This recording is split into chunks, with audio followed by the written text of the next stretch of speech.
Hi there. Welcome to NapTime History channel. Tonight we're descending into one of history's darkest professions. And trust me, you probably won't make it through your first week without losing your lunch, your sanity, or possibly both. So, before you get comfortable, take a moment to like the video and subscribe, but only if you genuinely enjoy what I do here. I'd love to know where you're listening from and what time it is there. Drop it in the comments below. All right, let's begin the story. You're standing beside the castle's east tower on a drizzly Tuesday morning in 1482, clutching a leather satchel containing your meager lunch, stale bread, and questionable cheese, wondering if you've made the worst decision of your life. The guards at the iron gate don't meet your eyes as they wave you through, and you notice how they take 3 steps back, as if whatever curse follows your new profession might be contagious. The stone steps leading down to the dungeon are slick with moisture and something else you'd rather not identify. And with each descending step, the air grows thicker, fouler, carrying notes of iron, fear, and human waste that will soon become your daily perfume. Your new supervisor, Master Wilhelm, greets you with yellowed teeth and breath that could strip paint from wood. He's been doing this for 23 years. He tells you proudly, showing off fingers that bend at unnatural angles, occupational hazards. He chuckles from handling the equipment incorrectly in his youth. The orientation tour begins in what he calls the confession chamber, though historians still argue whether these rooms were primarily for extracting truth or simply satisfying the sadistic appetites of local lords who needed entertainment between hunting seasons. The walls are lined with implements that look more like rejected blacksmith experiments than tools of any trade. There's the rack. Of course, everyone knows about the rack. But Wilhelm explains the real skill isn't in the stretching, but in knowing exactly when to stop before permanent damage sets in. Dead men sign no confessions, he says, tapping his crooked nose knowingly. And you realize this job comes with its own twisted wisdom that no amount of apprenticeship could have prepared you for. You're introduced to your workspace, a damp stone room with one barred window, letting in just enough light to see the fear in people's eyes, but not enough to chase away the shadows that seem to move on their own. The previous torturer, Wilhelm mentions casually while showing you where to hang your cloak, went mad after 15 years and tried to use the instruments on himself. Apparently a common enough occurrence that they now require weekly meetings with the castle priest to check your spiritual health. Though what prayers could possibly cleanse this work remains a mystery. The pay, you're reminded, is triple what a blacksmith makes, which is why you're here, despite your mother's tears and your father's refusal to speak your name anymore. But as Wilhelm demonstrates the proper way to heat iron pokers, not too hot, or they cauterize too quickly, not too cool, or you'll have to reheat constantly, you wonder if any amount of silver is worth what you're about to become. Your stomach churns as he explains the importance of keeping detailed records. Every scream categorized, every confession documented, every method annotated for efficiency reviews by the Duke's advisors who've never stepped foot in these chambers but love their statistical reports. By noon, you've learned that torturers have their own guild with surprisingly strict regulations. No working while intoxicated. It leads to sloppy technique. No personal vendettas. Professional detachment is key. And absolutely no gossiping about confessions heard. Loose lips, loose fingers. Wilhelm jokes. Though his expression suggests it might not be entirely humor, you're given your official tools, not just the instruments of pain, but a leather apron that will never come clean, thick gloves that won't fully protect you from the splashes, and a hood that marks you as untouchable in society while paradoxically making you essential to its twisted justice system. The morning light filtering through your workshop's single window illuminates dust motes dancing above your new collection of professional implements. And you're learning that maintaining torture devices requires the delicate touch of a jeweler combined with the strong stomach of a battlefield surgeon. Wilhelm stands beside you, running his gnarled fingers along the teeth of a particularly rusty saw, explaining how neglected tools don't just perform poorly, they can turn a controlled session into an accidental execution and dead suspects. As you're constantly reminded, tell no tales and sign no confessions, you discover that each tool has its own maintenance ritual, starting with the thumb screws that need their threading oiled weekly with a special mixture of pig fat and crushed herbs that supposedly prevents the metal from absorbing too much blood and corrupting. The irony isn't lost on you that you're essentially seasoning these devices like cast iron cookware, though instead of creating delicious meals, you're preparing instruments designed to extract screams. Wilhelm shows you how to test the tension. Too loose and they're ineffective. Too tight and you risk shattering bones before the questioning even begins, which he notes with disturbing casualness. Really upsets the judges who prefer their evidence extracted over multiple sessions. The rack requires even more attention. Its wooden frame prone to warping in the dungeon's perpetual dampness, and you spend hours learning to identify the telltale creaks that signal imminent structural failure. Nothing ruins a confession faster. Wilhelm explains while you sand down a splintering beam, then having your equipment collapse mid-session. It breaks the psychological atmosphere and gives suspects hope that maybe the universe is intervening on their behalf. You learn to check every rope for fraying, every pulley for rust, every joint for stability. Because in this profession, equipment failure isn't just embarrassing. It's potentially lethal to your reputation and possibly your neck if the wrong noble's cousin dies from preventable negligence. Your least favorite task quickly becomes cleaning the Iron Maidens. Yes, plural, because the castle has 3 of different sizes, like some perverted set of nesting dolls, despite what popular tales suggest. These aren't used for killing, but for what Wilhelm calls aggressive encouragement. And maintaining the spikes at just the right length requires filing them down when they grow too sharp from repeated honing. The smell inside these metal coffins is something that will haunt your dreams, a concentrated essence of human terror that no amount of vinegar scrubbing can fully eliminate. Though you try with the dedication of someone who still believes they can wash this job off at the end of each day.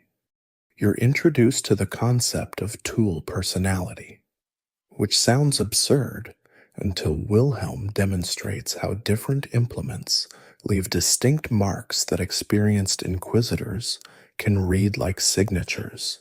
The pear of anguish, that flowering metal bulb you'd rather not think too hard about, has a peculiar quirk where one petal extends slightly farther than the others, creating what Wilhelm calls its calling card.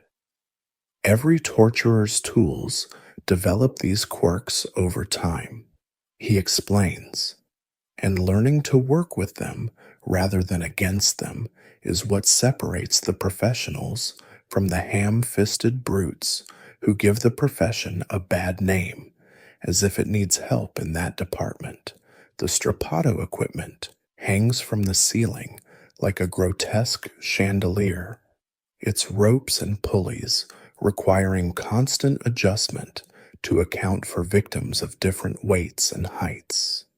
You learn to calculate load distributions with the precision of an engineer because dropping someone too fast dislocates shoulders immediately rather than gradually. And gradual is what the confessors want, time to contemplate their sins. Wilhelm says, though you suspect it's more about time to invent sins they never committed just to make the pain stop. Historians still argue whether the excessive variety of torture devices was actually necessary or merely a form of psychological warfare, with some suggesting that simply showing suspects the well-maintained collection was often enough to loosen tongues. But as you polish the bronze bull, thankfully just a decorative piece in this castle, though Wilhelm tells you stories of places where they actually use it, you understand that part of your job is theater, maintaining these props of terror in pristine condition so they gleam menacingly in the torchlight, each one whispering promises of different flavors of agony. Your hands are already developing a permanent rash from the caustic cleaning solutions. But that's the least of your concerns, as Wilhelm introduces you to what he calls the occupational surprises of professional torture, a euphemism for hazards that would make a plague doctor's job look like a leisurely stroll through a flower garden. The first lesson comes when you're cleaning dried blood from the stretching table and accidentally nick your thumb on a hidden bone fragment embedded in the wood, sending Wilhelm into a panic as he dunks your entire hand into a bucket of what smells like fermented urine mixed with wine, explaining that infection from a torture wound carries special risks because you're essentially getting poisoned by concentrated human misery. You learn that torturers have a life expectancy roughly equivalent to soldiers in active combat, though instead of dying gloriously on battlefields, you're more likely to succumb to something called dungeon lung from inhaling the toxic mixture of mold spores, human waste, and the smoke from constantly burning brands. Wilhelm shows you his collection of protective amulets, everything from blessed rosary beads to pagan charms he definitely shouldn't have, explaining that when you work in a place where people routinely curse your bloodline going back 7 generations, you take spiritual protection wherever you can find it. Church approval be damned. The physical hazards pale compared to what Wilhelm calls the visitors, those unexplained phenomena that even the most rational torturers eventually encounter. Candles that extinguish themselves right before a prisoner dies, shadows that move against the direction of light sources, and worst of all, the voices, not screams, those you get used to, but whispers in languages you don't recognize coming from empty cells, the previous torturer before the one who went mad. Wilhelm mentions while crossing himself, swore he saw his victims standing behind him in reflective surfaces, Though management officially blamed his hallucinations on mercury exposure from the quicksilver they used to use in certain procedures, your training includes a disturbing lesson on recognizing different types of infections that can spread from prisoners to practitioners.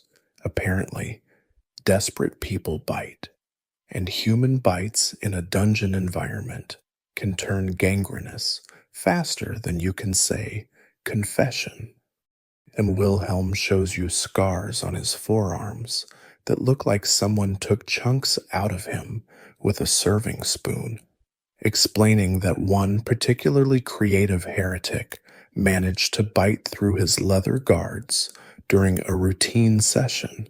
The castle physician, he notes with dark humor, charges torturers double for treatment because he considers your profession self-inflicted risk. Though you notice he's happy enough to attend executions for entertainment, the rats are another issue entirely, not just ordinary rats, but dungeon rats that have grown fat on a diet of human fear and occasionally flesh. Developing a boldness that borders on aggression, they've learned to associate the sound of screaming with feeding time, emerging from the walls like a writhing gray tide whenever a session begins. You're taught to always check your boots before putting them on because finding a rat has made a nest in your footwear is the good outcome. Finding parts of former prisoners they've dragged there for later consumption is something that will ruin your appetite for weeks. Then there's what Wilhelm delicately refers to as professional exposure to humors, which translates to being splattered with every conceivable bodily fluid during the course of your work. Your leather apron helps, but nothing fully protects you from the aerosol effect of certain procedures, and you learn that some confessions come out mixed with bile, blood, and substances you'd rather not identify. The wash basin in the corner becomes your altar, where you perform cleansing rituals with the fervor of a priest preparing for Mass. Though no amount of scrubbing ever makes you feel truly clean, the real hazard, though, one that Wilhelm only mentions after several cups of strong ale, is what happens to your mind when you become too good at your job. He tells you about torturers who started seeing their work as art, pushing boundaries not for confessions, but for the aesthetic of suffering, until the church had to step in and remind them that they were servants of justice, not artists of agony. Others simply shut down emotionally, becoming hollow shells that go through the motions, which is dangerous because a torturer without fear of divine judgment is just a monster with official sanction. And monsters, Wilhelm says while staring into his cup, tend to attract the attention of actual demons who are always looking for broken souls to inhabit. The parchment in front of you bears the Duke's seal and this month's confession quota: 15 heretics, 8 thieves, and at least 3 witches, numbers that would be laughable if Wilhelm wasn't deadly serious, as he explains that failing to meet these targets means you'll be suspected of sympathizing with criminals or, worse, taking bribes to go easy during interrogations. You're beginning to understand that your job isn't about finding truth. It's about manufacturing the right amount of guilty verdicts to keep the local authorities happy and the populace sufficiently terrified to pay their taxes on time. Wilhelm walks you through what he calls confession creativity, the art of extracting admissions from people who genuinely have nothing to admit. Take the baker from last week, whose only crime was making bread that gave the magistrate's wife indigestion by the time Wilhelm was done with him. The poor man had confessed to consorting with demons to spoil flour and planning to poison the entire harvest festival. The key, Wilhelm explains while showing you the signed confession, is to start with small admissions. Yes, I did use salt from a different merchant, and gradually escalate until they're agreeing to whatever narrative you've constructed. Because after 6 hours on the rack, people will claim they taught their cat to speak Latin if it makes the pain stop. You learn there's an entire bureaucracy around confessions, with different forms for different crimes and specific language that must be included for the admission to be legally binding. Witchcraft confessions, for instance, require mentions of Sabbaths, flying ointments, and sexual congress with the devil, a checklist so specific you wonder if someone just compiled their personal fantasies into legal requirements. Wilhelm keeps a hidden journal of confession templates, pre-written admissions with blanks for names and dates, because when you need 3 witch confessions by Friday and you've only got 2 teenagers who were caught kissing behind the church, efficiency matters more than accuracy. The quota system creates its own perverse economy, where torturers trade suspects like livestock. Wilhelm has an arrangement with the torturer 2 towns over where they swap prisoners to help each other meet monthly targets. Sometimes a heretic here becomes a thief there, depending on which category is running short. You're taught to keep detailed records in code, because while everyone knows the system is rigged, actually documenting the rigging is the kind of evidence that gets you reassigned from torturer to torture subject. And Wilhelm emphasizes this point by showing you the cell where they kept the last torturer who got too honest in his record keeping. Historians still argue whether medieval justice systems genuinely believed in the confessions extracted through torture or simply found them politically convenient. But watching Wilhelm prep for tomorrow's session with a merchant whose real crime was refusing to extend credit to the Duke's nephew, you realize it doesn't matter. The machine needs guilty verdicts to function, and you're the gear that makes those verdicts happen. Whether the accused actually committed crimes or just had the misfortune of being available when the quota needed filling. The truly sick part is how the quota system encourages what Wilhelm calls sustainable torture, keeping subjects alive and functional enough to confess to multiple crimes over several sessions. A dead heretic counts as one confession, but a living one can admit to heresy on Monday, theft on Wednesday, and conspiracy by Friday, helping you meet multiple targets with a single prisoner. You're essentially learning customer retention strategies, except your customers are chained to walls and your product is human suffering packaged as divine justice.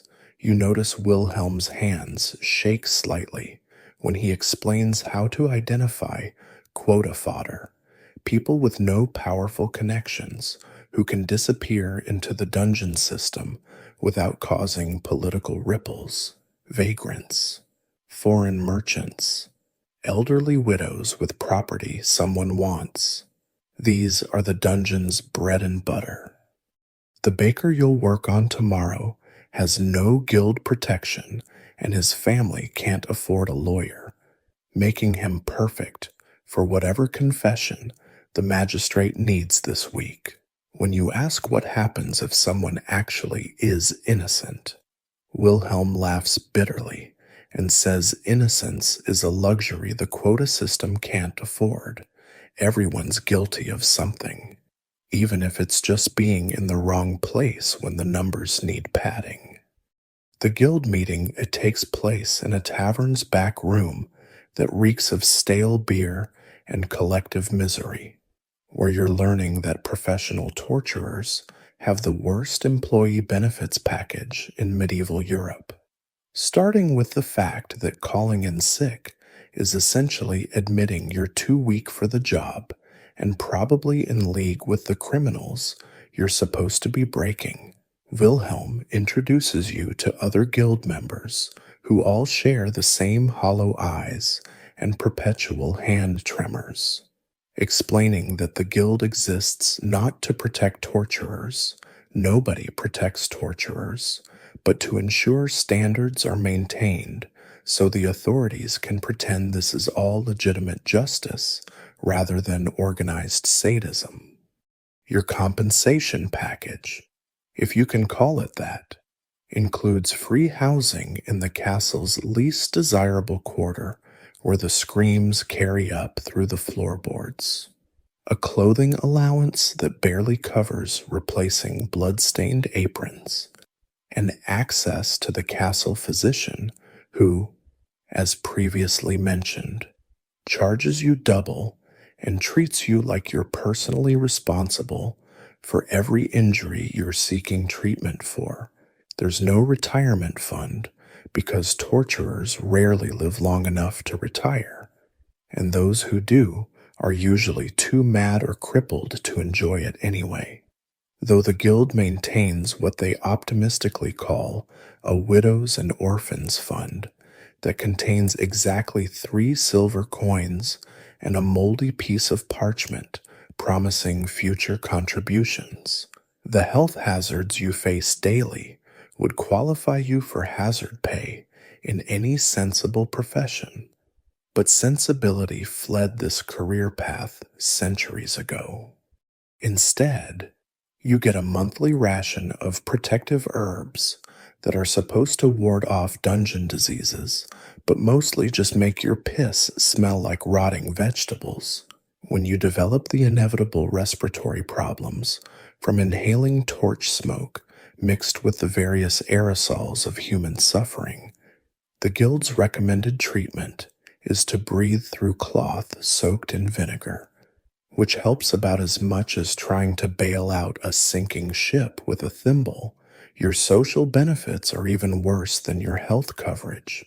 You're technically exempt from church attendance because your presence upsets the other parishioners. But this exemption is less privilege and more social exile. You can't join any other guilds or confraternities, can't serve as a witness in court unless it's about torture-related matters. And in some jurisdictions, you're required to wear specific colors or badges marking you as untouchable. Wilhelm mentions that one torturer tried to argue for clothing that didn't scream, "I professionally hurt people," but the guild rejected it because apparently maintaining social ostracism is important for public morality.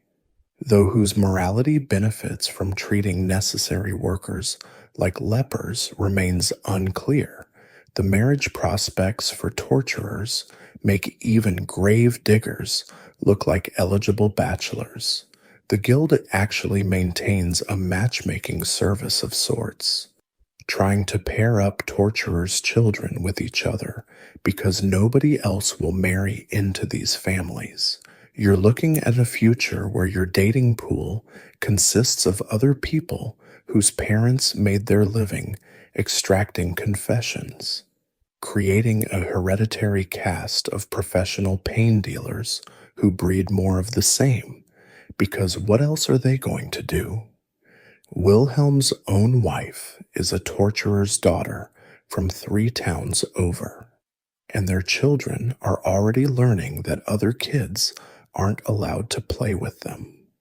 The guild's death benefits are perhaps the most pathetic offering, a promise that they'll ensure you get buried in consecrated ground, though in the section reserved for executioners and other necessary evils.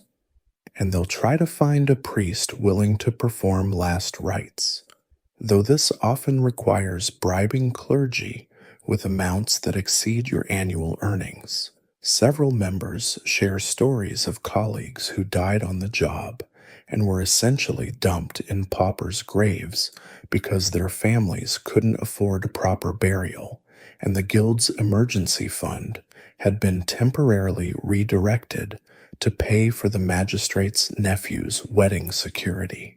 You learn that some torturers have tried to form informal insurance pools, contributing coins to help each other when injured or unable to work. But these usually collapse when members realize they're all one bad session away from needing to draw on funds that don't exist. The closest thing to job security you have is the knowledge that as long as the powerful need confessions extracted and examples made, someone has to do this work. Though that security comes with the caveat that you're also infinitely replaceable, there's always another desperate soul willing to trade their social standing for AAA blacksmith's wages, at least until they understand what that trade really costs. The executioner arrives at your chamber door carrying his own special set of pliers, asking to borrow your thumb screws because his are being resharpened. And this is how you meet your new best friend, possibly your only friend, in a social circle so small it could hold meetings in a confession booth. His name is Heinrich, and he smells like a combination of old blood, cheap wine, and the peculiar musk that comes from spending too much time around death. But beggars can't be choosers when it comes to companionship, and you're definitely a beggar in the friendship department now. Heinrich explains over shared ale that executioners and torturers are natural allies, bound together by professional courtesy and mutual social exile, though he's quick to point out that executioners have it slightly better because at least their work ends quickly. You stretch the suffering. I stop it, he says with a gallows humor that would be disturbing if you hadn't already normalized discussions about the tensile strength of human joints. He's been doing this for 12 years, inherited the position from his father, and his son is already learning knots in preparation for continuing the family business, because when you're born into the death trades, career day at school is particularly depressing. Your friendship develops through borrowed tools and shared miseries. He needs your iron brands for marking criminals before execution. You need his ropes when yours snap from overuse. And both of you need someone who understands why you drink yourself to sleep most nights. Heinrich has perfected the art of dark comedy as a coping mechanism, making jokes about giving people a lift when using the gallows and calling beheadings a little off the top. Humor that would horrify normal people, but makes you laugh because what else can you do when your professions are literally medieval society's dirty work? The tool-sharing arrangement becomes complicated when you realize Heinrich's equipment maintenance standards are significantly lower than yours. His axes are dull enough that he sometimes needs 3 swings to complete a beheading, which he claims is intentional to give the crowd a better show, but you suspect is just laziness. When he returns your carefully maintained rack with new stains and a squeaky wheel, you have your first fight, which consists of passive-aggressively leaving his borrowed implements slightly less clean than you found them. the kind of petty warfare that only people with no other social options would engage in. You bond over shared professional hazards, comparing notes on which local priests will still perform last rites for your souls, Father Marcus, but only if you bring wine, and which taverns will serve you if you sit in the back and keep your hoods up, the broken wheel. But don't try to talk to the other patrons. Heinrich tells you about the time a condemned man's family cursed him so thoroughly that his hair fell out in clumps, and you counter with your story about the witch who somehow made all your metal tools ice cold for a week, no matter how much you heated them. Professional horror stories that would make great tavern tales if anyone else would listen to them. The Executioners Guild and the Torturers Guild have an annual joint meeting that's essentially the most depressing professional mixer imaginable, held in a barn outside town because no respectable venue will host it. You and Heinrich attend together, watching guild leaders discuss standardized confession forms and arguing about who has jurisdiction over prisoners who die during torture but were scheduled for execution, bureaucratic nightmares that make you long for the simple days when you thought your biggest problem would be learning to tie knots. Your friendship reaches its peak when Heinrich's wife leaves him, taking their children and claiming she can't stand the cell of death anymore. And you spend 3 days helping him drink through his wine cellar while he alternates between crying and making increasingly dark jokes about finally understanding why his clients look relieved when they see him coming. You realize this is what passes for emotional support in your profession: two pariahs getting blind drunk and comparing whose job is worse, concluding that you're both essentially screwed, but at least you're screwed together, which is marginally better than being screwed alone in a dungeon cell listening to the rats discuss your lunch. The tavern wench literally dives behind the bar when you enter, leaving you standing at the counter like a plague victim while other patrons suddenly find urgent reasons to move to tables farther away. And this is what passes for your dating life now: a series of rejections so swift they could qualify as athletic events. You've tried everything: wearing your civilian clothes, people still know; bathing in rose water, can't mask the dungeon smell; even lying about your profession works until they ask why your hands shake and why you flinch at sudden noises. But nothing overcomes the fundamental problem that you professionally hurt people, and everyone knows it. Your guild brothers share their pathetic success stories, like Magnus, who found a widow desperate enough for financial security that she overlooks his career, though she makes him sleep in a separate bed and sprinkles holy water on him when he comes home from work. Another colleague married a foreign merchant's daughter who didn't speak the local language, and thus didn't understand what he did for a living until it was too late.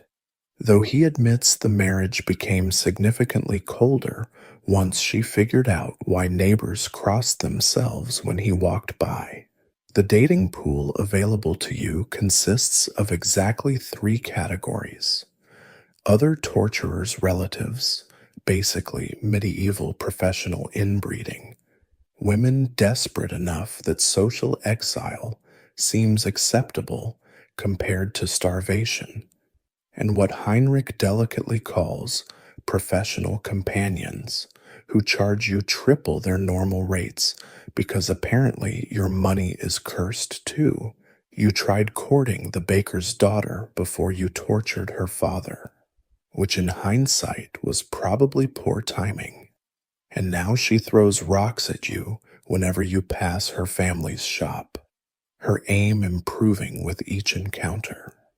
Wilhelm tells you about the torturer who tried to court a nun, figuring someone dedicated to forgiveness might overlook his profession, but she reported him to the Mother Superior who had him banned from coming within 50 feet of the convent.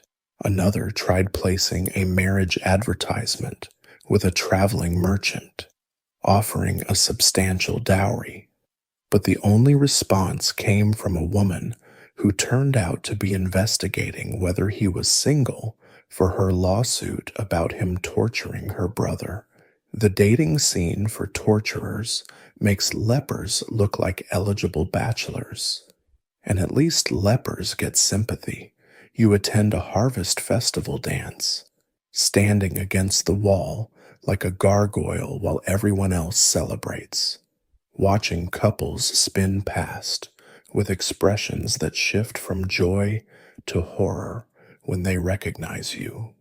One brave or drunk farmer's daughter actually accepts your invitation to dance, but her father physically drags her away mid-song, loudly declaring he'd rather see her married to a three-legged goat than a torturer. The musicians actually stop playing, creating a silence so awkward you can hear your own reputation dying in real time. The irony isn't lost on you that you're expected to extract intimate confessions from people about their sexual sins while being treated like touching you might cause immediate spiritual contamination. Historians still argue whether the sexual isolation of executioners and torturers was intentional social punishment or just natural consequence. But standing alone at another failed social gathering, you realize the distinction doesn't matter when the result is the same crushing loneliness that makes your dungeon cell feel less isolating than trying to participate in normal society. Your mother, before she stopped acknowledging your existence, suggested you might find companionship with a blind woman who couldn't see your profession's marks on you, but even she would smell the dungeon on your clothes, feel the calluses from handling torture implements. Notice how you wake screaming from nightmares about confessions that went too far. The truth is that choosing this profession wasn't just accepting a job, it was accepting a life sentence of solitude, broken only by the company of other damned souls who made the same devil's bargain for steady pay. The one time you genuinely connect with someone, a traveling merchant's assistant who doesn't know your reputation, ends when she asks what you do for a living. You watch her face transform from interest to revulsion to fear in the span of 3 heartbeats, and she backs away like you might suddenly decide to practice your profession on her, leaving you sitting alone at a tavern table that empties faster than a confession chamber when the torturer takes a sick day. The parchment arrives sealed with both ecclesiastical wax and the Duke's signet, a combination that makes your stomach drop because when church and state agree on something, it usually means your job is about to get significantly more complicated. This month's directive contains 17 contradictions in the first paragraph alone, starting with the requirement that you must extract confessions proving heretical beliefs, while simultaneously ensuring no confessions implicate any clergy members. A logical impossibility that would be funny if your neck didn't depend on threading this particular needle. Father Marcus reads the new guidelines aloud in his reedy voice, explaining that torture is now officially a last resort that must be employed immediately, that you should use only minimal force, except when maximum force is required, and that all confessions must be voluntary except for the ones that aren't. You're taking notes, but they read like the ravings of a madman. Never torture on holy days unless the crime occurred on a holy day. Women may only be tortured by women torturers, which don't exist, unless no women torturers are available, which is always. And your personal favorite. The torturer must maintain spiritual purity while performing acts of necessary evil. The Church's position on torture changes with political winds so frequently that Wilhelm keeps a hidden journal tracking which techniques are currently considered acceptable versus abominable. Last month, the strappado was deemed too cruel for Christians, but perfectly fine for heretics. Though how you're supposed to determine someone's a heretic without torturing them first creates a theological paradox that makes your head spin. This month, apparently, water torture is back in fashion because some bishop decided drowning is symbolic of perverted baptism. Though next month, they'll probably ban it again when someone points out the obvious blasphemy. Your required monthly confession with Father Marcus becomes an exercise in absurdist theology as he assigns you penance for sins you were ordered to commit by the same church demanding absolution. Say 40 Hail Marys for the suffering you caused, he intones. But remember, your work serves God's justice.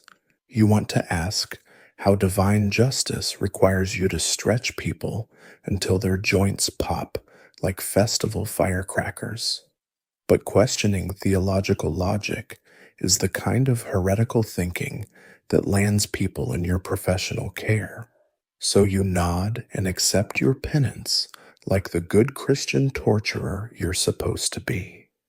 The real nightmare comes when jurisdictional disputes arise between secular and church authorities, leaving you caught in the middle like a worm between two hungry birds. The bishop wants confessions implicating the duke's tax collectors in heresy, while the duke wants confessions proving the bishop's priests are embezzling tithe money. And somehow you're supposed to extract both from the same set of prisoners without creating evidence that contradicts either powerful faction. Wilhelm's advice is to keep two sets of records and hope nobody compares notes, though he admits this strategy failed spectacularly for his predecessor, who ended up confessing to fabricating confessions, a meta-confession that broke everyone's brains. You attend mandatory spiritual guidance sessions where Brother Francis explains that your work is like surgery, painful but necessary for the health of the body Christian. He uses medical metaphors that might be comforting if you hadn't seen actual surgeons recoil from your profession as too gruesome. The theological gymnastics required to justify torture while maintaining Christian compassion creates doctrine so twisted it makes your rack look straightforward. You must love the sinner while breaking their body, preserve their soul while destroying their will, act with mercy while showing none. The church provides you with blessed tools, holy water to sprinkle on your instruments, prayers to recite before sessions, even specially consecrated brands that supposedly hurt less because they carry divine approval.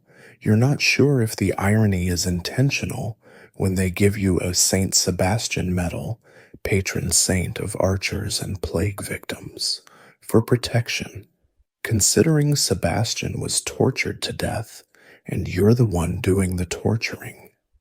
But you wear it anyway, Because when you're navigating the maze of contradictory religious directives, you need all the spiritual protection you can get, even if it comes from a saint who probably would have ended up on your table if he'd lived in your jurisdiction.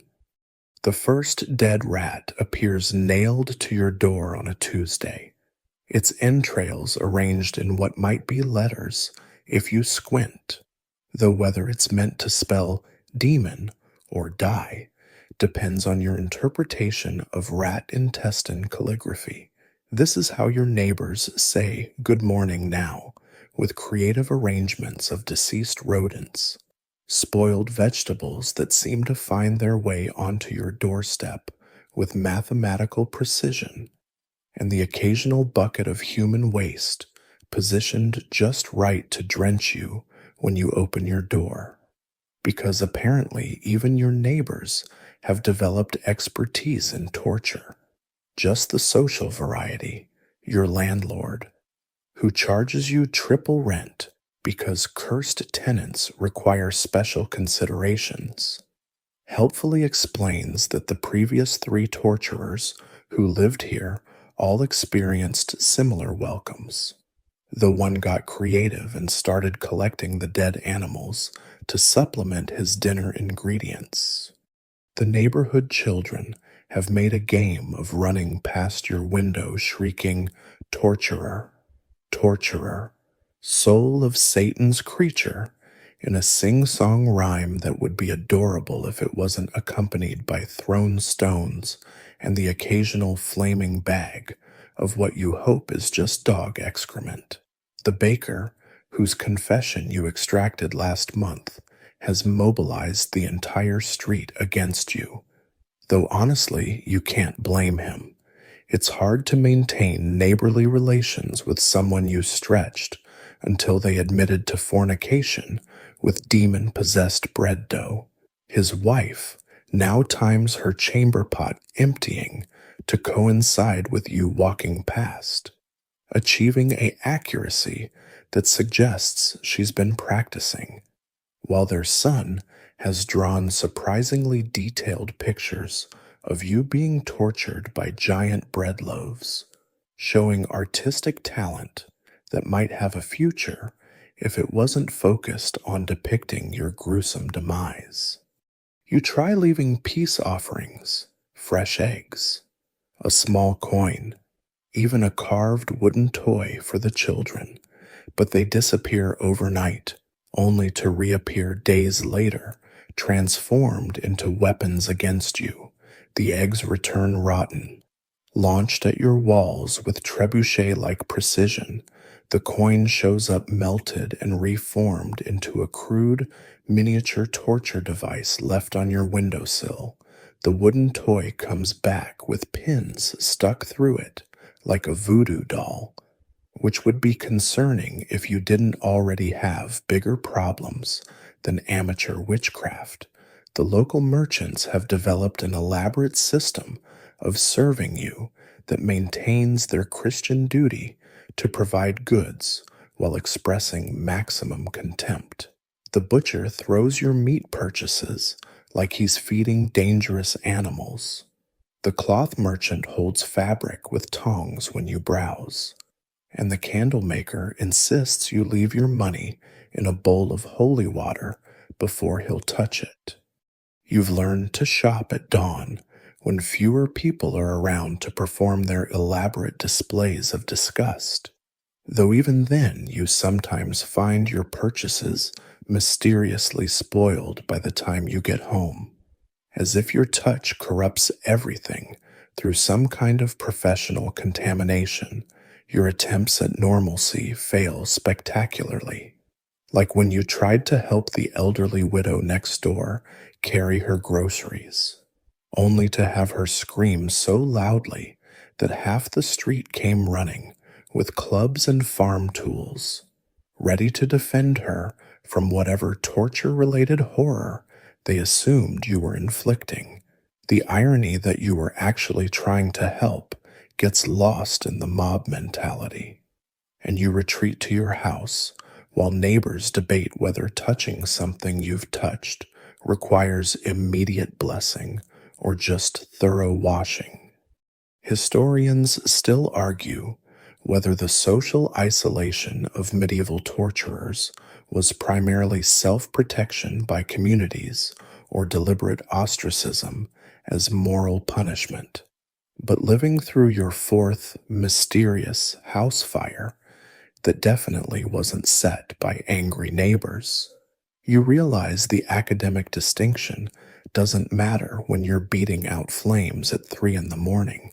The constable investigates with the enthusiasm of someone checking if water is wet, concluding that accidents happen while your neighbors watch from their windows with expressions suggesting they're disappointed you survived. The pinnacle of creative shunning comes during the harvest festival when the entire street coordinates to ensure you can't leave your house. They take turns standing guard, ready to pelt you with overripe produce if you try to emerge. You spend the 3 days trapped inside, rationing water and listening to the celebration outside, understanding that this is their way of exorcising you from community life without technically committing murder. By the time the siege lifts, you've eaten the last of your stores and seriously considered whether the triple wages are worth living as a one-man leper colony in the middle of a hostile neighborhood that views your existence as a personal affront to God and decent society. The workshop banner reads, Innovation in Information Extraction, a symposium for progressive practitioners, which is possibly the most horrifying euphemism you've encountered in a profession built on creative language. And you're sitting between a torturer from Augsburg who won't stop talking about his revolutionary nipple clamp designs, and another from Cologne who's brought detailed sketches of a confession acceleration device that looks like someone crossbred a wine press with a nightmare. This is your mandatory professional development, where the guild pretends torture is a scholarly discipline requiring continuous improvement rather than humanity's elaborate system for making people scream until they say whatever stops the screaming. Master Dietrich, today's workshop leader, has the enthusiastic energy of someone who's forgotten his work involves human suffering, presenting his breakthrough in thumbscrew technology with the pride of a master craftsman revealing a new cathedral design. He's added grooves that create what he calls pressure spirals, demonstrating on a wooden hand how they concentrate force more efficiently, allowing what used to take an hour to accomplish in 45 minutes. The room erupts in polite applause, and you realize you're clapping for making human misery more time efficient, which might be the moment your soul officially files for separation from your body. The morning session covers maximizing confession yield through strategic discomfort sequencing, where a visiting expert explains how alternating between the different types of pain prevents subjects from adapting to any single sensation. He has charts, actual charts with graphs and mathematical formulas, showing optimal rotation schedules between burning, crushing, and stretching, like he's planning crop rotation instead of systematically destroying human bodies. Your notes look like the diary of a madman. Tuesday, hot pokers. Wednesday, joint stress. Thursday, return to hot pokers for muscle memory activation during the lunch break, which features bread hard enough to double as torture implements and wine that tastes like punishment. You network with other torturers who all seem to have their own special interests. There's Wilhelm the Younger, not your Wilhelm, who specializes in psychological techniques. claiming he can get confessions without touching subjects by making them watch others being tortured while describing in detail what awaits them. Another has developed what he calls musical torture, using discordant sounds to break prisoners' will, though when he demonstrates with his specially tuned bells, it mostly just gives everyone headaches. The afternoon workshop on record-keeping excellence might be the most surreal, as a clerk explains proper documentation techniques for recording screams, sharp versus guttural versus pleading, the importance of noting which specific bones break during sessions, and how to properly annotate confession transcripts to indicate where subjects paused to sob uncontrollably. He recommends a color coding system, red ink for blood-related notations, blue for water tortures, black for standard proceedings, turning human agony into a rainbow of bureaucratic efficiency. The real horror comes during the innovation showcase, where torturers present their latest inventions like merchants at a fair. Someone's created boots that slowly crush feet with mathematical precision. Another demonstrates gloves that heat from the inside out. And the star of the show unveils a chair covered in retractable spikes that emerge at unpredictable intervals. The judges, senior guild members who've presumably lost whatever humanity they started with, evaluate each device on criteria including suffering sustainability, confession acceleration potential, and ease of maintenance. Because apparently torture devices need user-friendly features too, you're paired with a torturer from Frankfurt for the best practices exchange, where you're supposed to share techniques that have worked well in your respective dungeons. He excitedly tells you about his method of using mirrors to force subjects to watch their own torture, claiming it doubles the psychological impact, while you share Wilhelm's technique of keeping families members within earshot but not sight of each other during simultaneous sessions. The fact that you're having this conversation over watered wine and stale cheese, like discussing bread recipes or farming techniques, makes you wonder if perhaps you've already gone mad and this is just your broken mind's way of processing the absurdity. The workshop concludes with a motivational speech about the future of the profession, how new technologies and methods will make extraction more efficient, more reliable, more humane, that last word hanging in the air like a bad joke nobody wants to acknowledge. You're sent home with a certificate of completion, a new manual of best practices, and the schedule for next quarter's workshop on collaborative confession techniques when one torturer isn't enough. The walk back to your dungeon feels longer than usual, weighed down not just by your new educational materials, but by the realization that you're part of an industry that holds conferences on optimizing human suffering. The screaming starts the moment you close your eyes. Not the fresh screams from today's session, but an orchestral arrangement of every confession you've ever extracted, playing in harmonies that would make demons jealous of your nighttime soundtrack. You've tried everything, sleeping drafts that leave you groggy, but still haunted, enough wine to pickle a horse, even sleeping in the chapel, hoping proximity to holy ground might quiet the voices. But your victims have taken up permanent residence in your head, and they're not accepting eviction notices. Your typical night begins with the phantom sensation of blood on your hands that no amount of scrubbing removes. probably because it's not really there, but your mind insists on the evening replay. You'll be drifting off when suddenly you're back in the chamber with the merchant who took 6 hours to confess to heresy he didn't commit.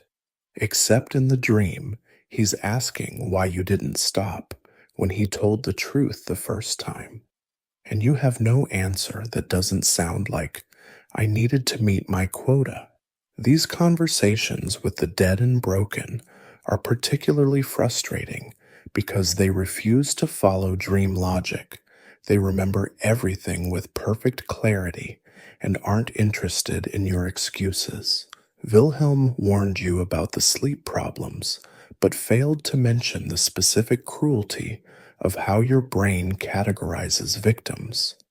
There's the young woman who whispered prayers you recognized from your own childhood while you worked. The old man who kept calling you by his son's name in his delirium.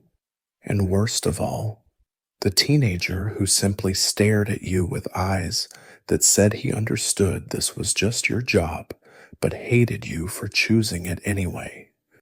They take turns visiting your dreams, sometimes individually, for intimate accusations, other times as a chorus of condemnation that follows you even into waking hours. The physical exhaustion compounds the mental torture. You're operating on perhaps 3 hours of broken sleep nightly, held together by spite and strong tea, which affects your work performance in ways the guild definitely didn't cover in orientation. Your hands shake more from fatigue than moral qualms now, making precise work difficult, and you've caught yourself dozily muttering responses to accusations nobody else can hear while preparing instruments. The other day, a prisoner asked if you were feeling all right because you looked worse than he did, which really puts your life in perspective. When torture victims are expressing concern for your well-being, you've developed what physicians would probably call a sleeping disorder if any physician would examine you without charging triple rates and sprinkling holy water. You sleepwalk to the dungeon, unconsciously checking locks and equipment while technically unconscious, your body operating on muscle memory while your mind battles its nightly visitors. Once, you woke up in the confession chamber at 3 a.m, fully dressed and apparently having prepared for a session with no prisoner present, talking to empty air about the importance of signing clearly at the bottom of the parchment. The insomnia creates its own torture cycle. The less you sleep, the sloppier your work becomes, leading to sessions that drag longer than necessary, creating more vivid memories to haunt your increasingly limited sleep. You've started seeing your victims during daylight hours too, peripheral glimpses of faces you've broken appearing in crowds, though when you turn, they're never there. The baker you tortured last month seems to follow you through the market, always just out of direct sight, and you're not sure if it's guilt-induced hallucination or if he's actually stalking you. And honestly, you're too tired to care about the distinction. Heinrich suggests stronger sleeping drafts, but you've already discovered that mixing poppy milk with wine just gives you more vivid nightmares where you can't wake up when the accusations get too intense. One memorable night, you dreamed you were the one on the rack while all your victims took turns as torturer, each one asking why you chose this life, and your dream self could only respond with the truth that sounded pathetic even in sleep. The pay was good. They laughed, a sound worse than any scream, because it suggested your soul's market value was exactly 3 times a blacksmith's wages. The worst part is knowing this insomnia is just beginning. Wilhelm's been doing this for 23 years and hasn't had a full night's sleep in 2 decades, existing in a perpetual twilight between waking and sleeping, where the boundaries blur until you're never quite sure if you're torturing someone or dreaming about torturing someone or dreaming about it. He mentions casually that the previous torturer before his predecessor stayed awake for 6 straight days before his heart gave out. And you're not sure if that's a warning or a goal to aspire to. Your eldest son comes home with a black eye and mud caking his church clothes, refusing to tell you what happened until his younger sister pipes up that the other children held him down and practiced torture on him with sticks and rope because that's what his daddy does to people. The silence that follows could be bottled and sold as liquid despair, and you're left staring at your 8-year-old trying to explain why father hurts people for money while he stares back with the eyes that have already learned to stop expecting reasonable answers to reasonable questions. Your wife hasn't let you touch her in 6 months. Not since the night terrors got so bad you woke up with your hands around her throat, apparently reenacting some session from the dungeon while deep in sleep. She's moved to a separate bed, then a separate room, and now she flinches when you reach for the salt at dinner, creating a dining table dynamic where your children watch their parents perform an elaborate dance of avoidance while pretending everything's normal, which it decidedly isn't when mother sprinkles holy water on father's chair before he sits. The younger children still attempt normalcy. Your daughter draws pictures of the family where you're always separated by thick black lines from everyone else, while your youngest son asks why you can't have a job like Uncle Marcus the blacksmith, who gets invited to harvest festivals and whose children have friends. You try explaining that someone has to do your work, that it's necessary for justice, but even you don't believe the words anymore, and children have an uncanny ability to detect parental bullshit, especially when it comes pre-seasoned with the screams they hear echoing from their father's workplace. School has become its own special torture for your offspring, who've learned to lie about your profession with varying degrees of success. Your eldest tells people you're a castle guard, which works until someone's parent, who actually knows castle guards, points out the deception. Your daughter claims you're sick and can't work, which might be emotionally true, but doesn't explain the steady income. The youngest hasn't learned to lie yet, and proudly announced during church school that Papa makes bad people tell the truth with special tools, leading to a parent meeting where you weren't invited but were definitely the main topic of discussion. The family meals have evolved into strange theatrical performances where everyone pretends your profession doesn't exist, while simultaneously organizing their entire lives around it. Your wife serves dinner earlier now, so you can eat before the smell of the dungeon fully permeates your clothes. Your children have learned not to ask about your day, and topics of conversation carefully dance around anything involving law, justice, punishment, or why father's hands shake when he holds his spoon. It's like living with ghosts who are pretending the haunted house isn't haunted while actively avoiding the rooms where the walls bleed. Your attempts at fatherly activities fail spectacularly, teaching your son to carve wood ends when he asks if these are the same knife skills you use at work. Helping your daughter with her letters becomes awkward when she's practicing writing confession for spelling practice. And even bedtime stories turn dark when you realize every tale involving dungeons or punishment makes your children look at you with recognition that shouldn't exist in young eyes. You've become the monster in their fairy tales, except you come home for dinner and ask about their days between the nightmares. The breaking point comes during your youngest's birthday celebration, a modest affair with honey cakes and wooden toys.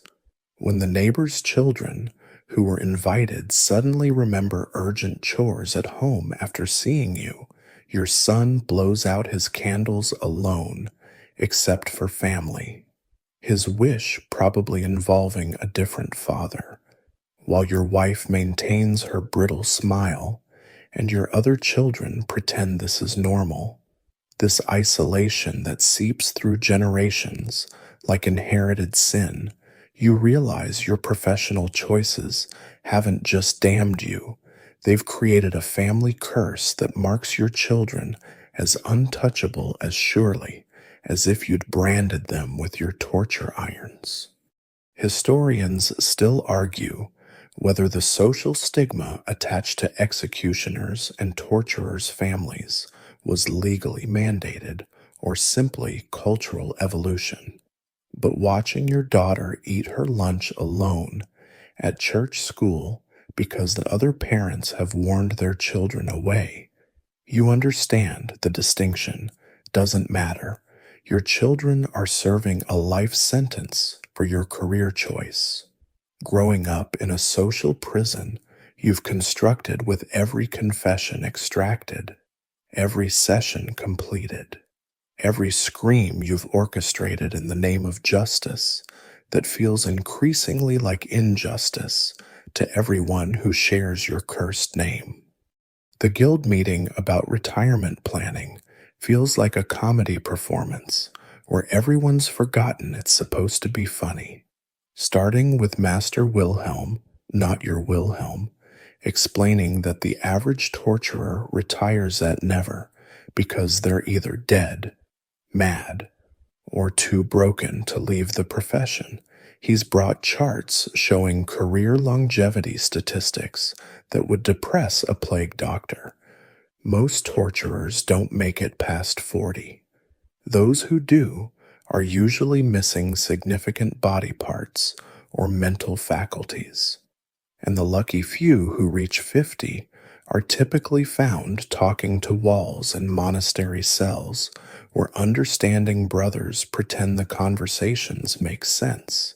Your pension, if you can call it that with a straight face, consists of a promise that the guild will endeavor to provide for members who can no longer work, which translates to absolutely nothing unless you've saved your triple wages instead of spending them on wine to forget what you do for those wages. The guild treasurer, a torturer who lost 3 fingers to an infected prisoner bite and now pushes papers instead of confession buttons, cheerfully explains that your retirement options include becoming a beggar with particularly horrifying stories, joining a monastery if they'll have you, they won't, or the most popular choice, drinking yourself to death before retirement, becomes an issue. The physical toll accumulates like compound interest on a deal with the devil. Your joints ache from operating heavy equipment designed to destroy other people's joints. Your lungs wheeze from years of dungeon air and torch smoke, and your hands have developed a permanent curl from gripping instruments that shapes them perfectly for holding tools but makes normal activities like writing or eating increasingly difficult. The guild's medical advisor, who's definitely not a real physician but plays one for desperate torturers, suggests exercise and fresh air, apparently missing the irony that your job involves plenty of physical activity, and the only fresh air in dungeons comes from screaming mouths. You learn about torturers who tried to leave the profession, cautionary tales told in hushed tones like ghost stories. There's Marcus the Repentant, who attempted to become a farmer but found his neighbors mysteriously lost livestock whenever he was around. Or Thomas, who tried merchantry until customers recognized his face and suddenly remembered urgent appointments elsewhere. The lucky ones find work as rat catchers or grave diggers, professions that seem like social upgrades compared to torturer, while the unlucky ones end up back in the dungeon because starvation makes even damned work look appetizing. The retirement home for aged torturers, which exists more in theory than reality, is supposedly maintained by the guild in a remote location where broken practitioners can live out their days in peace.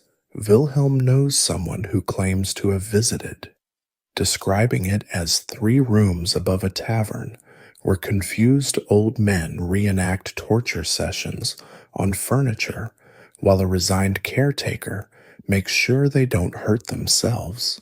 The waiting list is somehow both endless and empty because spaces only open when residents die, which happens frequently. But nobody actually wants to go there because it's essentially a storage facility for human wreckage. Your own retirement planning consists of hiding coins in places your family doesn't know about, hoping to accumulate enough to disappear somewhere. Nobody knows your history. You've heard of torturers who successfully vanished to foreign lands where their past couldn't follow, though these stories always end with nobody knows what happened after, which could mean peaceful anonymity or shallow graves. The smart money, according to guild wisdom, is on saving enough for a quick, relatively painless poison when you can't work anymore, because slow starvation as a reviled former torturer isn't anyone's idea of golden years. The social retirement is worse than the financial one. Even if you somehow saved enough money to stop working, you're still the torturer in everyone's mind until you die. And probably after, the baker you tortured 5 years ago still spits when you pass. And that's not going to change just because you hang up your thumb screws. You'll be the retired torturer, which is like being a reformed demon, theoretically possible, but nobody's willing to test the theory by inviting you to dinner. The best you can hope for is isolated irrelevance, forgotten in some corner where your presence doesn't remind people that society sanctions professional pain providers. The meeting concludes with helpful advice about writing wills, though the notary who handles torturer estates charges special rates for spiritually compromised documents. You're encouraged to make peace with your maker while you still can, though which God accepts apologies from torturers remains an open theological question. As you leave, the guild secretary reminds everyone that retirement is a privilege, not a right. And given your profession's mortality statistics, you should focus more on daily survival than long-term planning, which might be the most honest thing anyone's said all evening. The walls started talking to you last Tuesday, which would be concerning if they weren't saying things that made more sense than most of your human conversations lately. Primarily variations on "you chose this" and "the blood won't wash off because it was never just on your hands." You're having philosophical debates with stone while preparing torture implements. And the worst part is you're losing these arguments to masonry that makes points about moral compromises you can't refute because they're carved into your soul as surely as names get carved into cell walls. Your grip on reality has become as reliable as a confession extracted after 8 hours, technically present, but fundamentally questionable. You've started seeing patterns in bloodstains that predict tomorrow's weather, hearing musical compositions in the varying pitches of screams, and categorizing your victims not by their crimes, but by the specific shades of terror in their eyes. Yesterday, you caught yourself rating confession quality like wine vintages. Ah, yes, the merchant's admission of heresy. Autumn, 1481. Notes of desperation with an undertone of fabrication and a finish of complete spiritual collapse. Wilhelm finds you conducting a full conversation with empty shackles, apparently negotiating with them about their tendency to rust at inconvenient times. He doesn't intervene, just nods knowingly and mentions that his predecessor used to have similar discussions with the rack, claimed it had opinions about proper technique that were worth considering. This is what passes for normal in your profession when talking to torture equipment seems reasonable because at least it doesn't judge you for existing, unlike every human you encounter outside these walls. The bureaucratic madness compounds the personal insanity as you fill out forms requiring you to categorize screams by intensity, duration, and probable sincerity, a metric nobody can adequately define, but everyone pretends to understand. You've developed your own notation system using musical scales to transcribe confessions, complete with crescendos for particularly intense moments and rests for when subjects pass out. The fact that this makes perfect sense to you but sounds like the ravings of a lunatic to anyone else perfectly encapsulates your mental state. Your dreams and waking hours have started bleeding together like watercolors in rain, making it difficult to determine whether you're torturing someone or just remembering torturing someone or imagining torturing someone you haven't met yet. You'll be having dinner with your family, who barely acknowledge your presence, and suddenly you're calculating how much pressure their joints could withstand, not because you want to hurt them, but because your mind now automatically processes humans as collections of breakable parts with varying thresholds of endurance. The moral mathematics you perform daily have broken whatever mental abacus normal people use for ethical calculations. You find yourself genuinely puzzled when people react with horror to casual mentions of your work, forgetting that discussions about optimal bone-breaking sequences aren't standard dinner conversation. Your sense of normal has shifted so far from society's baseline that you might as well be speaking different languages. Theirs still includes concepts like inherent human dignity, while yours focuses on confession yield efficiencies. That Heinrich notices your deterioration during one of your drinking sessions when you spend an hour explaining your theory that screams contain coded messages from God about the true nature of justice.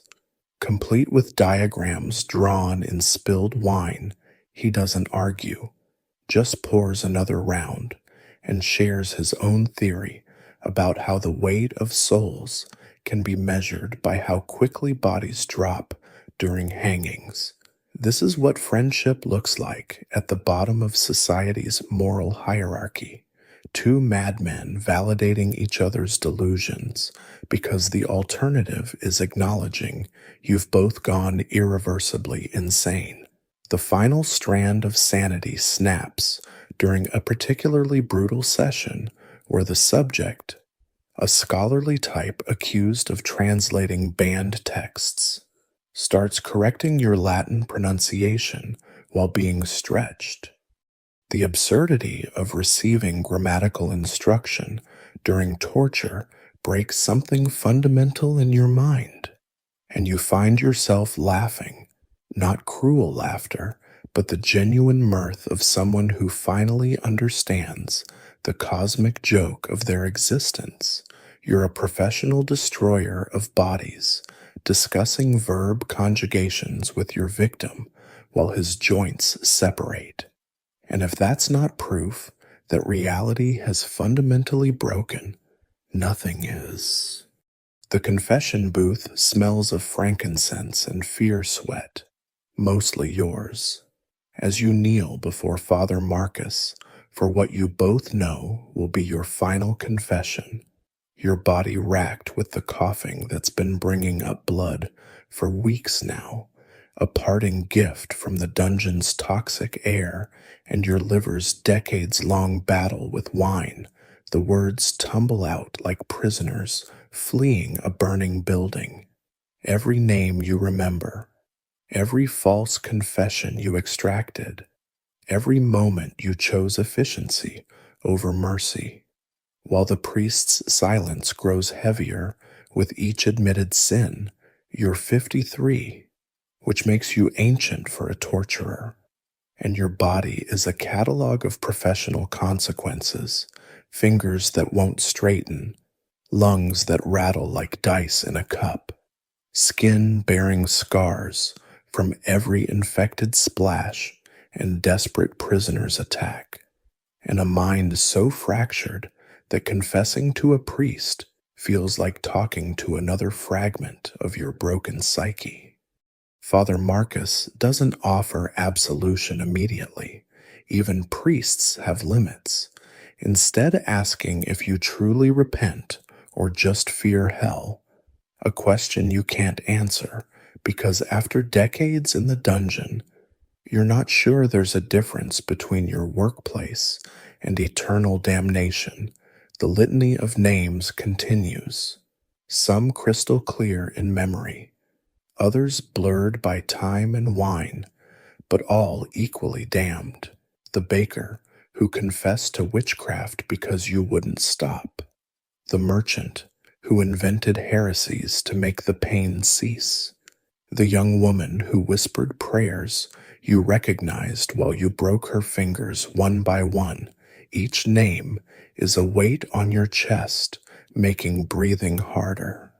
Though whether that's guilt or your failing lungs becomes academic when you're coughing blood onto the confession booth floor while trying to remember if you ever tortured someone actually guilty of their accused crimes. Your family hasn't visited in 3 years, not since your eldest son formally disowned you in a letter that hurt worse than any torture you'd endured or inflicted. Your wife lives with her sister now. Your children have taken new names to escape the family shame, and your legacy consists of empty rooms in a house even rats avoid. The irony that you spent decades extracting families' secrets while your own family disappeared isn't lost on you, though irony feels like too gentle a word for the complete destruction of everything you might have claimed to work for. Father Marcus finally speaks, his voice carrying the exhaustion of someone who's heard too many deathbed confessions from men who spent their lives doing evil in law's name.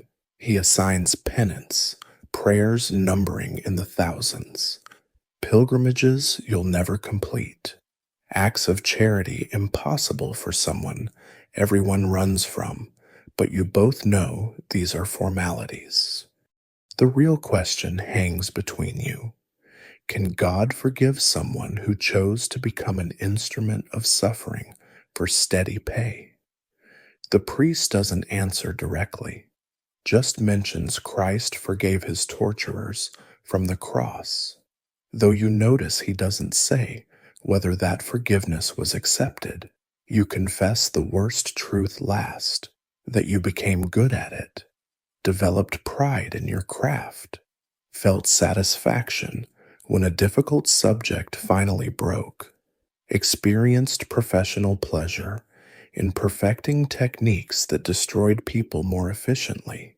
This is the sin beyond the violence, that you transformed human agony into skilled labor, took wages for others' screams, and convinced yourself for years that justice required your particular expertise.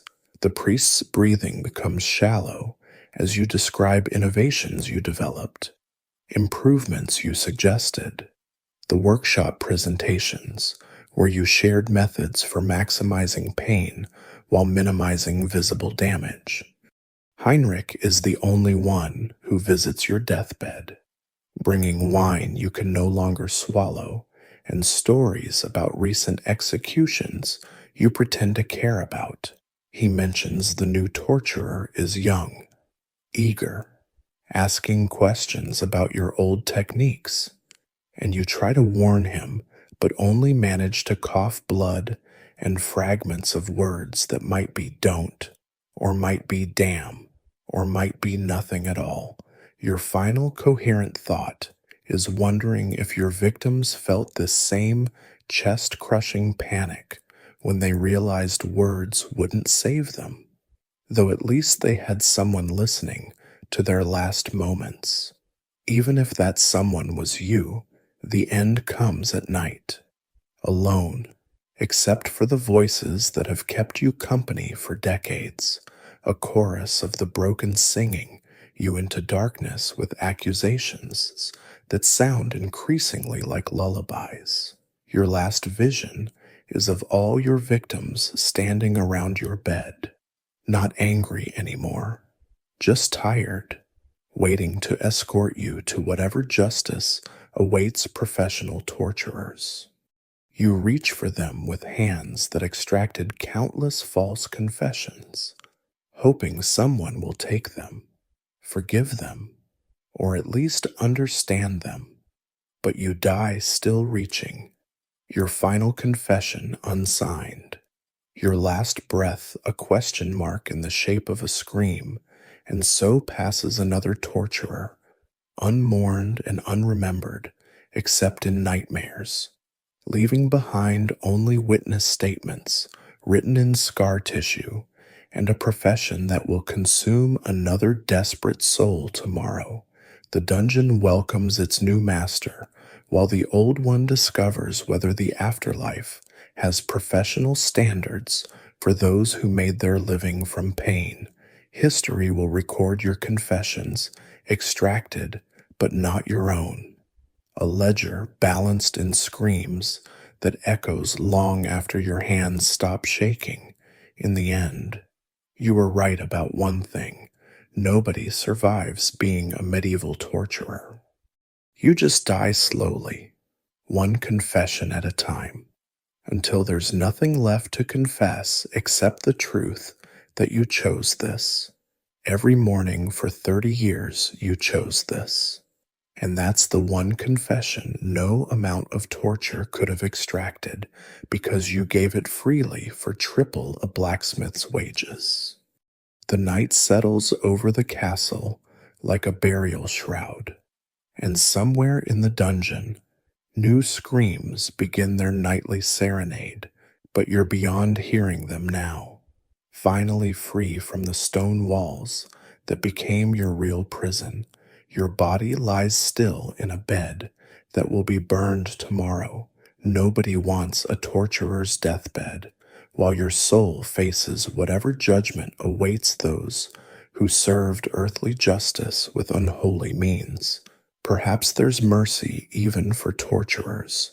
Perhaps the God who watches sparrows fall has counted every scream weighed every forced confession, measured every drop of blood spilled in law's name.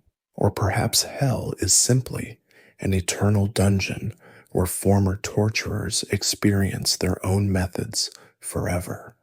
A cosmic justice that would make even hardened inquisitors pause. But these are questions for theologians and philosophers, not for you. Your part in history's dark machinery has ended. Your hands finally still, your conscience finally silent. The profession that consumed you continues without pause. Tomorrow, another desperate man will take your place, learn your tools, inherit your guilt. The cycle continues because society needs its monsters properly licensed and regulated. Sleep now. If torturers can sleep in death, let the stone walls keep their secrets. Let the instruments rust in peace. Let the confessions you extracted blow away like ash on wind.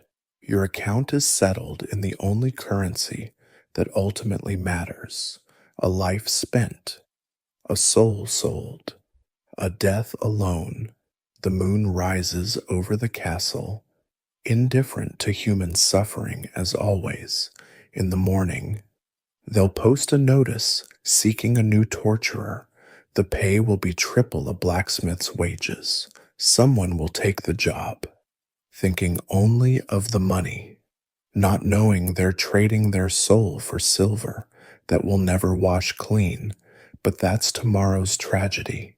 Tonight, there's only silence where once there were screams, emptiness where once there was evil done in justice's name. And in that silence, perhaps, lies the only mercy a torturer can expect: the final, irreversible end of having to hear the consequences of their choices. Rest now. Your confession is complete. Your penance is paid. Whether forgiveness follows is between you and whatever awaits beyond the dungeon walls. History will judge the system that created you. Eternity will judge the man who chose to serve it. And somewhere, in a place beyond pain, your victims wait to deliver their own verdict. May they be more merciful than you ever were. May they understand what you never could, that justice and torture were never the same thing.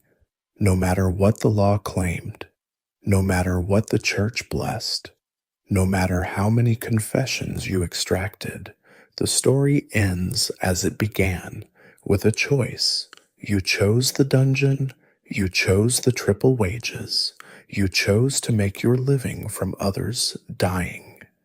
And in the end, that choice chose you back, shaped you, broke you, and finally freed you in the only way a torturer can be freed. Sweet dreams. If such things are possible, morning brings new screams, but not for you, never again for you.